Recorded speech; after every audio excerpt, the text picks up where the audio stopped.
Itu asik-asik nggak, Bro? Gimana? Aku mau tanya Bro Dewa dulu nih. Iya. Asik nggak itu main Ome TV? Apa yang seperti yang kita bayangkan ngelihat konten-konten kayak Vikinaki gitu kah? Aslinya gitu loh. Ini langsung karena Bro pengalamannya langsung kan. Tahan dulu tidurnya, Min. Ngapain tidur cepat-cepat, Hermin? Halo, Bro. Selamat malam. Hermin jadi maskot. Selamat malam. Halo, what's up, Bro? Tuh udah wujud, Bro Dewa. Tuh, Hermin, naik, Min. Selamat malam, Bro. Naik. Atau Kak Emi, Ausel mau naik.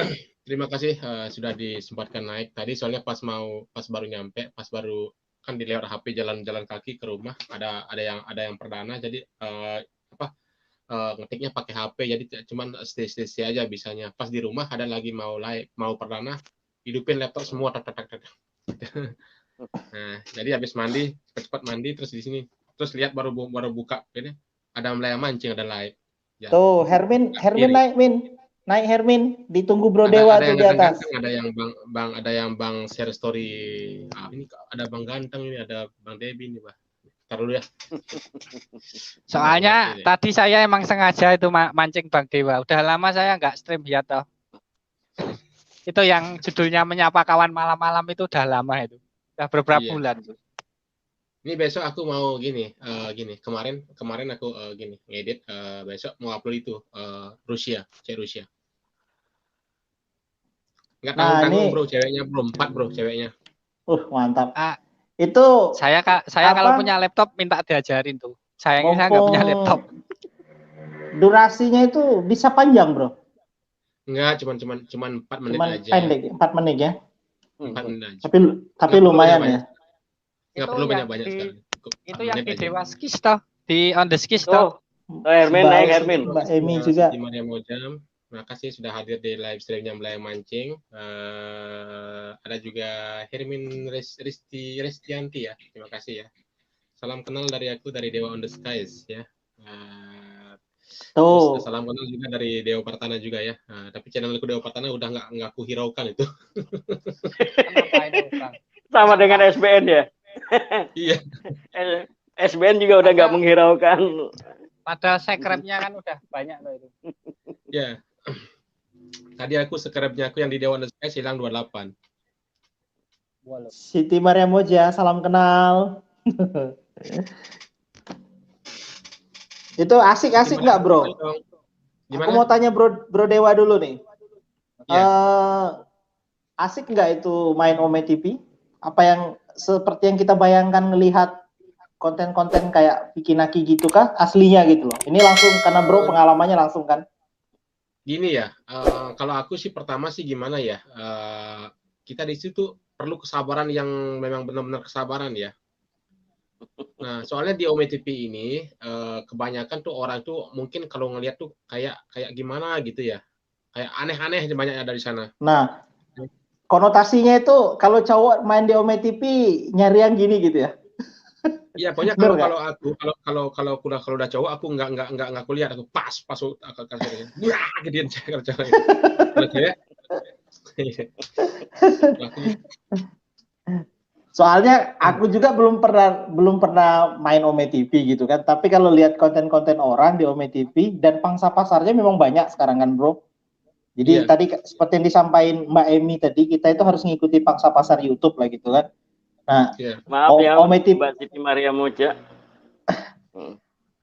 Ome TV itu memang lagi ngetren gitu sekarang. Nah, kalau Bro Dewa kan pas itu. Kalau kayak saya dengan Uceng itu nggak mungkin bisa karena bahasa Inggrisnya pas-pasan. Nah, apakah seperti itu gitu, Bro? Pandangannya gitu. Tergantung kita di sini kan di Ome TV itu kan internasional ya. Kita internasional. Kita mau mainnya di mana? Main di Indonesia. Ya, cuman itu aja. Nah, kita sekarang kan lihatnya pasar di internasional. Kalau saya kan nggak di Indonesia saja. Kadang kalau lagi gimana, lagi sebel gitu, aku main ke Indonesia biar cepat ya dapat kita berbicara dengan berkomunikasi orang Indonesia biar cepat ya kita di samping melatih bahasa Indonesia.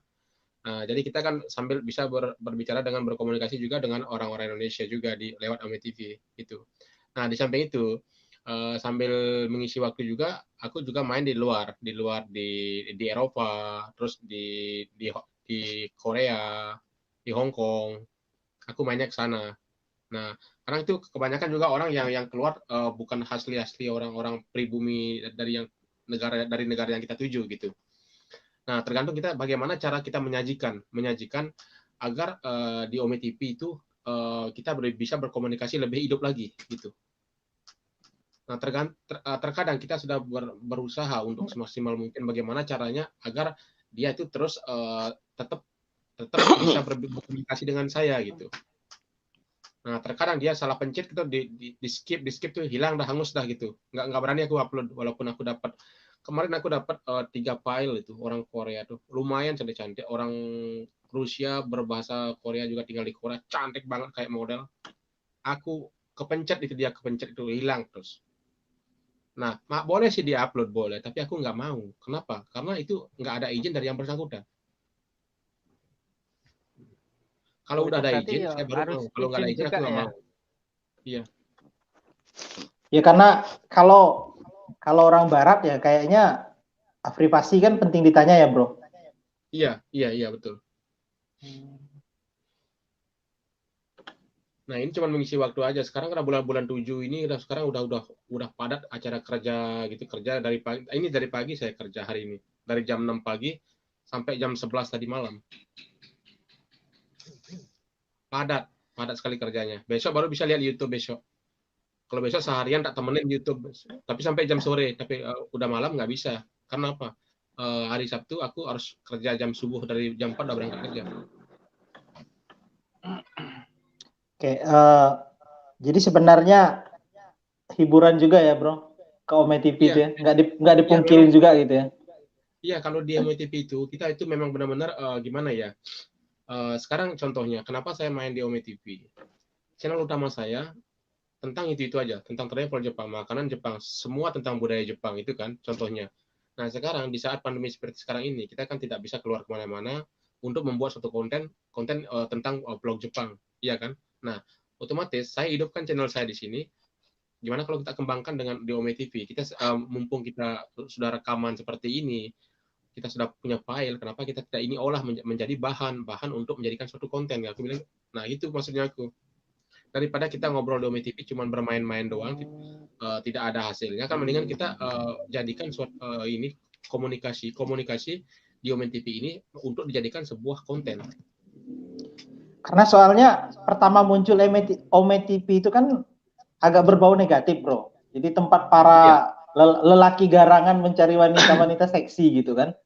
Iya, tapi tidak semuanya sih sebenarnya sih. Tapi kalau menurut saya mungkin iya juga sih. Tapi kadang-kadang ya saya ditanya itu, ditanya kamu pertama umur berapa? Ya aku bilang kamu tebak umurku berapa? Aku bilang gitu. Yang nebak semuanya salah. Aku dibilang 20, 23. Iya. Padahal udah dikali 2 ya. Padahal udah dikali 2 kan? Sudah dikali 2 derajat itu. Nah, sementara di Ome TV ini kan 18-20 ya. Iya, contoh. Ini mungkin nanti mau upload ini. Kemarin saya ketemu cewek gini. Dia cewek itu baik sekali. Bukan cewek gini, bukan. Dia tuh baik sekali. Dia dari mana? Dari Kalimantan kalau nggak salah ya. Baru kenal, selamat siang. Baru kenal dan nanya Bang Sugi. Gitu tenarnya ya? Ya, begitu tenarnya. Terus aku bilang, kamu mau kakek Sugiono? Mau kakek Sugiono? Aku mau aku bilang. Kakak, ada Om dong. Kok kamu panggil aku Om sih? Nah, Hermin ketawa dia. Ini kamu ini terekam yo. Aku bilang ini kamu udah direkam yo, tahu nggak? Nah, oh masukin aku ke YouTube dong, gitu. Biar aku jadi terkenal gitu. Oh, berarti diizinkan ya. Nah, ya udah. Siap sekarang. Nah, kalau untuk gimana yang diupload itu? Enggak, besok Rusia. Oke. Cewek Rusia keren sih. Lanjut Bang Dedi. Bro, ketika masuk Ome TV itu kan langsung asik kah ngobrol gitu atau canggung dulu kah? Gini ya. Gimana ya kalau di OMTV itu kita tuh menyari di negara mana kita akan tuju, itu negara mana kita akan tuju. Nah, jadi kalau tidak bahasa kita tidak nyambung, udah dipas sama orang itu. Nah, jadi kalau orang kendala berbahasa, mereka juga kendala bahasa karena mainnya di OMTV internasional. Nah, karena kita sama-sama kendala bahasa, dia itu sudah pakai translator, pakai HP translator. Nah, kita juga di sini pakai translator. Jadi saya di sini dan dia juga di sana pakai bahasa salah paham, walaupun salah tapi paham gitu. Nah, yang penting nyambung ya, nyambung ya. Dia salah juga mengucapkan, tapi aku paham. Aku juga salah mengucapkan, tapi dia paham itu. Jadinya kita itu berbahasa salah paham gitu. Walaupun salah tapi paham gitu. Berarti untuk yang baru-baru mau nyoba-nyoba OMTV sebenarnya modal translator aja udah bisa ya, Bro? Iya sih, bermodal untuk sekedar ini ya. Kalau untuk diupload di YouTube mungkin kualitasnya harus lebih tinggi lagi kan, karena malu juga kan kalau bahasanya kacau balau. Iya. Ya kalau main di luar negeri ya kita harus juga bahasa itu harus bahasa yang benar. Kenapa kita kalau ngobrol sama orang luar negeri itu kalau tidak bahasa kita tidak karuan, orang itu ini apa ini? Langsung dipas dah itu. Hermin naik, boleh ngobrol langsung dengan Bro Dewa nih.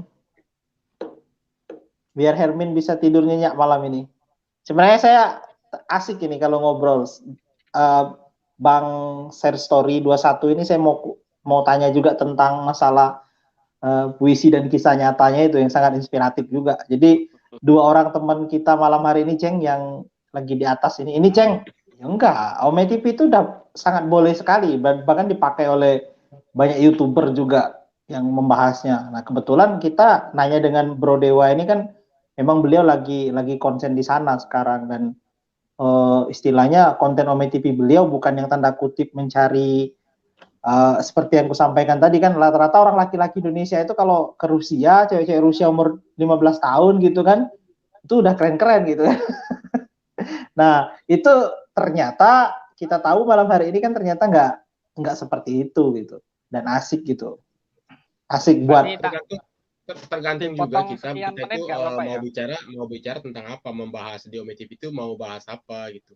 Nah, kalau kita bertemu dengan orang yang di sana kan banyak orang ya. Pokoknya ada orang yang aneh-aneh juga ada gitu. Ada orang yang aneh, ada yang ini, ada yang itu. Nah, sekarang kita tujuannya apa ke OMTV itu? Satu contoh, kita mau bikin konten. Kita tujukan dulu konten kita. Apa kategori konten kita yang akan dituju? Contoh, kalau kita mau bermain tentang gini, ya kita fokuskan cari yang cantik-cantik gitu kan. Nah, gitu. Kalau kita mau berfokus tentang berkomunikasi, hanya untuk berkomunikasi, untuk berbicara aja, semacam talk show, kita kan ngerambat, maupun cowok-cowok, kita kan kayak podcast itu nggak apa-apa. Nah, tergantung tema kita sekarang.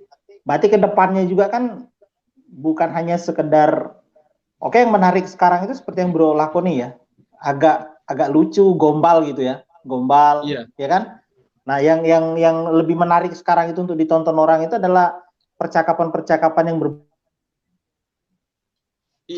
karena agak nyerempet ke masalah cinta lah gitu. Karena aku diserempet duluan, makanya aku nyerempet juga gitu. Kalau aku nggak diserempet, aku nggak diserempet, enak ya Pak Guru ya. Iya. Karena kalau aku nggak diserempet, lagi fenomena bergesernya konten kreator Indonesia ini, walaupun sebenarnya udah banyak, kalau seperti Mbak Emi yang di bawah itu kan udah konsen di puisi dari awal, channel yang pertama juga tentang puisi. Nah, termasuk juga kayak Bang Share Story 21 itu juga sudah mencari pangsa-pangsa pasar tertentu gitu kan. Nah, dalam artian kan kalau lagu itu umum, terus film pendek itu umum. Nah, yang lain itu kan sudah banyak dilakukan orang gitu. Vlog wisata, memasak itu sudah umum. Nah, ini kan sudah mulai segmen-segmen YouTube itu sudah mulai terkotak-kotak ke bagian-bagian yang menarik penonton gitu. Puisi itu juga keren, kayak Bang Share Story itu kan Share Story 21 kan misalnya mengangkat tentang kisah nyata gitu kan. Kisah nyata dari orang-orang yang sebenarnya sangat sangat inspiratif sih dan benar-benar terjadi. Kalau saya sendiri pertama bro, kalau saya di Ome TV satu nggak pede. Nah itu itu yang susahnya kan. Nah itu harus benar-benar siap ya, siap secara ini. Begitu juga di puisi misalnya. Saya itu kalau membaca puisi itu cenderung tidak bisa sampai ke hati gitu. Nah, ketika saya dengar biasa Bang Share Story 21 kemarin pertamanya kan dia bacain sendiri kisah itu. Loh, kok bisa gitu? Saya nggak membayangkan gitu. Nah, tapi kalau saya membaca itu yang punya Share Story 21 itu udah bagus. Menurut saya itu konten itu udah bagus. Kenapa? Nah, itu sangat menyentuh hati. Aku kemarin yang pertama itu, puisi yang pertama itu nyentuh sekali, sangat kayak gimana ya? Siapa sih orang ini kayak yang bikin aku nangis kayak ini, aku sampai di kereta gitu. Makanya kalau orang sampai gitu, lihat aja komennya, cara mengkomentarnya. Cara berkomentarnya, kalau orang berkomentar, lihat cara berkomentarnya, pasti dia melihat sampai habis itu, tahu dah bagaimana cara harus berkomentar. Nah gitu. Ketahuan ya Bang ya. Iya, ketahuan. Kalau cuman pushnya bagus tuh, paling nonton cuman berapa 2 menit udah selesai. Nah itu. masih cara lama ya. Iya. Jadi belum merubah menjadi penikmat. Kayak videonya Bang Debi. Kemarin aku itu tersentuh tentang pelajaran itu. Sekarang Bang Debi memberikan pelajaran kepada muridnya, belajar. Dijelaskan semuanya, dijelaskan. Habis dijelaskan, dibikin kelompok, dibagi muridnya. Kemudian diperdiskusi. Satu kelompok A, kelompok B, kelompok D. Kemudian kelompok A menjelaskan. Nah, itu bagus. Itu bagus itu. Kenapa? Itu cara kalau menurut saya itu cara guru mendidik seorang murid. Itu bagus sekali itu. Udah dijelaskan, diberikan berdiskusi kelompok, langsung memberi pertanyaan, itu bagus sekali. Untuk menambah SDM muridnya itu bagus sekali. Aku suka ya kayak itu kemarin tuh. Artinya kita ini kan sebenarnya mengalami hal yang serupa tapi tak sama. Iya. Karena Bro Dewa sudah mulai bergeser dari kotak yang kemarin gitu. Aku pun sebenarnya udah ngarah. Bang Share Story 21 juga udah geser ke kotak yang lain gitu. Nah, kenapa aku bisa memberikan komentar seperti itu kemarin? Kenapa? Karena aku dulu waktu SMA tidak sepintar itu, karena aku menjadi orang SMA itu orang yang paling bodoh di SMA.